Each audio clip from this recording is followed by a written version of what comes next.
తరపున హృదయపూర్వక నమస్కారాలు. రేపు ఎల్లుండి పిన్సన్నర్ ఆసుపత్రి ఆధ్వర్యంలో test of astro American society of therapeutic radiation oncology ఇది అమెరికాలో దీనికి లైసెన్సింగ్ అవేర్నెస్ క్యాన్సర్ మీద అవేర్నెస్ లేటెస్ట్ టెక్నిక్స్ గురించి డిస్కస్ చేస్తారు. ఇది ఇండియాలో ఇప్పటి వరకు 3 కాన్ఫరెన్సులు జరిగాయి. First conference Reliance group of hospitals Kokilaben hospital first conference జరిగింది.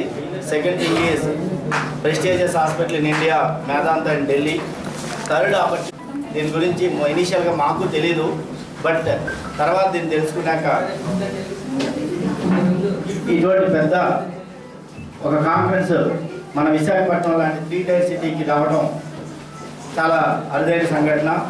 అదంతా డాక్టర్ రవిశంకర్ గారి కృషి. ఆయన చీఫ్ రేడియేషన్ ఆంకాలజిస్ట్గా పిన్సన్నర్ ఆసుపత్రి 2012 నుంచి పనిచేస్తున్నారు. అలాగే రేడియేషన్ ఆంకాలజిస్ట్ ఈ ఊర్లో almost 15 years services. I think is the first person in Vizag radiation ఆంకాలజీలో థెరపీ స్టార్ట్ చేసిన వ్యక్తిలో. సో అటువంటి ప్రెస్టీజియస్ కాన్ఫరెన్స్ ఆయన ఆధ్వర్యంలో దీని వెనక ఆల్మోస్ట్ 8 నెలల కృషి ఉంది. ఆ లైసెన్స్ ఇవ్వడం కూడా చాలా కష్టం. అప్ ఫ్రంట్ ఒక $10,000 ముందు వాళ్ళకి డిపాజిట్ చేస్తే capacity of the hospital, number of patients we treated in this hospital, how many specialties there in the hospital, ఇవన్నీ క్రైటీరియా ఉంటాయి. ఆ డాక్టర్ ఎక్స్పీరియన్స్, ఇక్కడ ఉన్న టెక్నిక్స్, క్యాన్సర్ టెక్నిక్స్, నిజంగా ఉత్తరాంధ్రలోనే బెస్ట్ క్యాన్సర్ ట్రీట్మెంట్ హాస్పిటల్గా పిన్సన్నర్ ఆసుపత్రికి అవార్డే లేదు, కానీ పీపుల్స్ తాలూకా టాక్స్ని బట్టి కొన్ని మేము వింటున్నాము. రియల్లీ అదంతా రవిశంకర్ గారి కృషి. అటువంటి ఇంకా ఫర్దర్గా టెక్నిక్స్ డెవలప్ చేయడానికి తర్వాత 250 మంది వరల్డ్ వైడ్ డెలిగేట్స్ వస్తారు. గారిని కూడా ఇన్వైట్ చేయడం జరిగింది. అలాగే క్యాన్సర్ సర్వైవల్ శ్రీమతి సీనియర్ నటి గౌతమి గారు కూడా దీనికి రేపు కాన్ఫరెన్స్ హాజరవుతారు. ఈ కాన్ఫరెన్స్ని పబ్లిక్లో ఒక అవేర్నెస్ తీసుకురావాలనే ఉద్దేశంతో మీకు పిలిచి ముందు చెప్పడం జరిగింది. మిగతా టెక్నికల్ విషయాలు ఏమైనా ఉంటే మా డాక్టర్ రవిశంకర్ గారు చీఫ్ రేడియేషన్ ఆంకాలజిస్ట్ పిన్సన్నర్ విస్తృతంగా మీకు పనిచేస్తున్న రేడియేషన్ ఆంకాలజీ డాక్టర్ల తాలూకా అసోసియేషన్ ద్వారా ప్రతి సంవత్సరం అనేకమైన కీలకమైన ముఖ్యాంశాలని వాళ్ళు చర్చిస్తూ ఉంటారు. అటువంటి చర్చ సదస్సుకి అటెండ్ అవ్వడానికి మన భారతదేశం నుండి ఎంతోమంది కానీ వెళ్ళరు.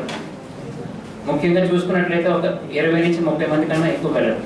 కానీ మన భారతదేశంలో ఇంచుమించు ఒక 1000 మందికి పైగా ఈ రేడియేషన్ ఆంకాలజిస్ట్ ప్రాక్టీస్ చేస్తున్నారు.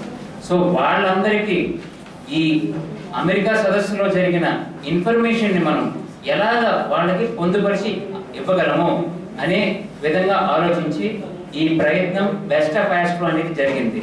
ఈ బెస్ట్ ఆఫ్ ఆస్ట్రో అంటే ఏమిటంటే అమెరికాలో జరిగిన ఆస్ట్రో అనే ఒక పెద్ద కాన్ఫరెన్స్లో ఉన్న థీమ్ ప్లస్ అందులో చర్చించిన విషయాలని వాళ్ళ దగ్గర నుండి మనం లైసెన్స్ ద్వారా పొంది ఇక్కడ ఒక 70 మంది ముఖ్యమైన ఆంకాలజిస్టులు మన భారతదేశం నుండి వచ్చి వివిధ ప్రాంతాల నుంచి వస్తున్నారు. వాళ్ళందరూ రేపు ఎల్లుండు ఈ విషయాలన్నీ కూడా చర్చిస్తారు. తద్వారా ఇక్కడ మన భారతదేశంలో ఉన్న రేడియేషన్ ఆంకాలజిస్టులకి ఆ ఇన్ఫర్మేషన్ని అతి తక్కువ ధరలో మనం వాళ్ళకి చాలా సునాయాసంగా మనం వాళ్ళకి ఇవ్వగలుగుతున్నాం.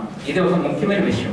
రెండో విషయం ఏంటంటే మనం ఈరోజు ప్రాక్టీస్ చేస్తున్నామంటే దానికి ముఖ్యంగా పేషెంట్కి ఏ విధంగా మనం బెనిఫిట్ చేయగలం, కొత్త విధానాలు ఏవేవి ఉన్నాయి, ఈ కొత్త విధానాలు మనం ఏ విధంగా మనం ప్రాక్టీస్ చేయగలం అనే అంశాలను మనం తెలుసుకోవాలంటే ఇటువంటి సదస్సు చాలా ముఖ్యం. సో ఇప్పుడు ఏదైతే మనం ఈ క్యాన్సర్లో కొత్త పరిణామాలను చూస్తున్నామో దానికి అనుగుణంగా మనం కనుక ముందుకు పోయి ఈ విధమైన కొత్త విషయాలను తెలుసుకుని ఆ విషయంలో ఏదైతే మనకి మన ప్రాంతానికి సంబంధించిన పేషెంట్స్కి ఉపయోగపడేటట్టుగా ఉంటుందో దాన్ని మనం వాళ్ళ మీద ఉపయోగించి మరింత మంచి మెరుగైన సేవలు అందించి వాళ్ళ ద్వారా మంచి రిజల్ట్ కూడా మనకి క్యాన్సర్ కంట్రోల్ చేయడానికి మనకి అవకాశం ఉంటుంది. సో ఈ సదస్సుకి 350 మంది రేడియేషన్ ఆంకాలజిస్టులు భారతదేశం నుంచి పాల్గొంటున్నారు.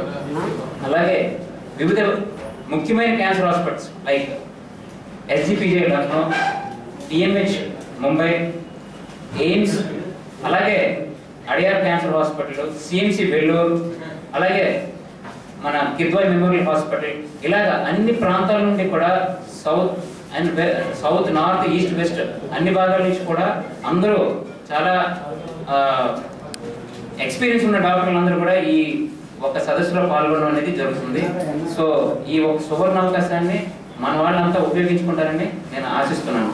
తద్వారా మన పేషెంట్స్కి కూడా చాలా మేలు జరుగుతుందని కూడా అనుకుంటున్నాను.